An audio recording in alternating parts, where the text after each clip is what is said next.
Alrighty, so can you tell us your name? Michael Dodson, Michael Dodson. and I'm a resident of Bird Park. Awesome.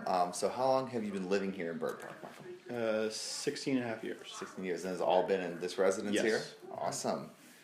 So, where do you think, this is kind of a thing that we run into some discrepancies of the news.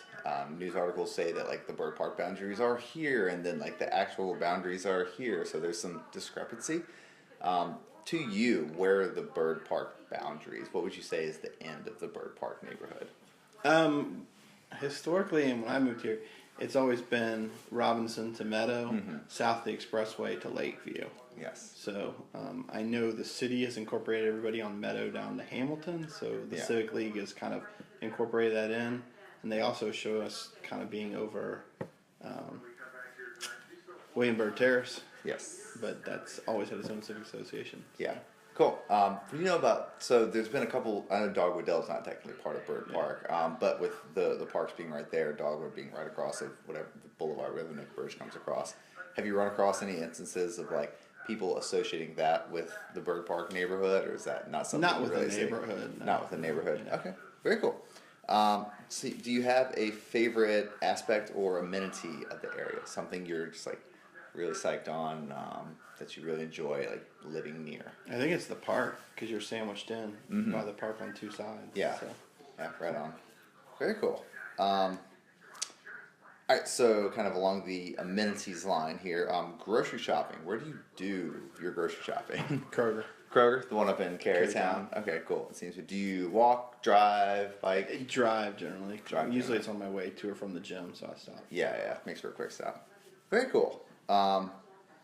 So let's see. Is there a part of the neighborhood that you feel might need some improvement? If there's something that you've seen that you're, think, the city needs to fix this, or anything you can really think of that might need improvement or adjusting? In the neighborhood, it would be nice. I know the owners of the Weston Market have tried, and they got a special use permit. But the little Weston Market on Idlewood and the parking lot where the church owns, it would be nice to see that developed. Yeah. So I know the market's doing a rehabilitation right now. Yeah. So we'll see what it looks like when it opens. Yeah, we'll see what happens. Yeah. Cool. Very cool. Cool. Wow, we're blazing through this. All right, so last question. It's pretty open, however you want to take it.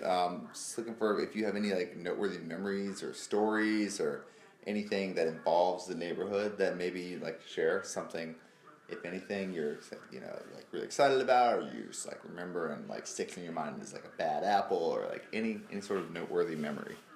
I think the noteworthy memory I'd probably remember most was Dr. Foster, who lived here. And I don't know if anyone's talked to you about Dr. Foster. Dr. Foster his grandson lives in the house now. Okay. He's at 2401 Rosewood.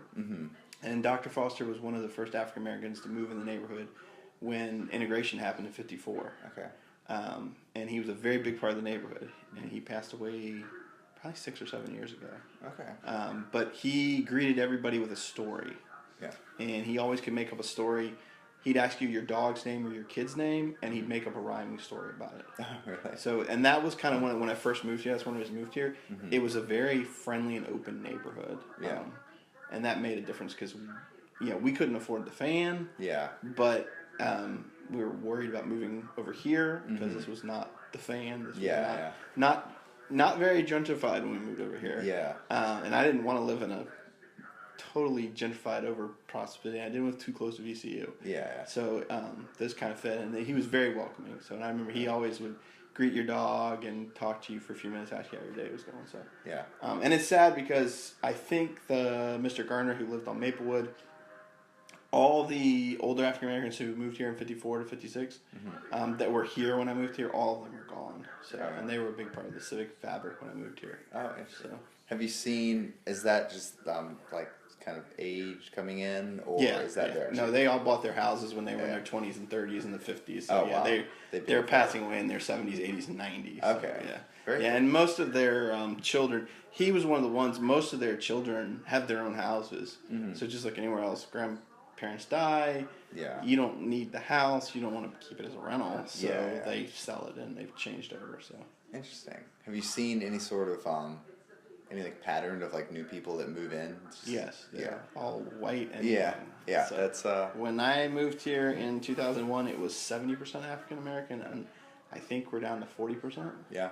So, but supposedly we were close to, at least it was from Parker Agilesa, the councilman, we were close to being the most racially diverse neighborhood. Really? Yeah. Okay. So, age and race and gender. So Okay. that matches the city's general dynamics. Yeah. Yeah. Very cool. So Awesome. Well, thank you for sharing. I appreciate You're it. welcome. Oh, good.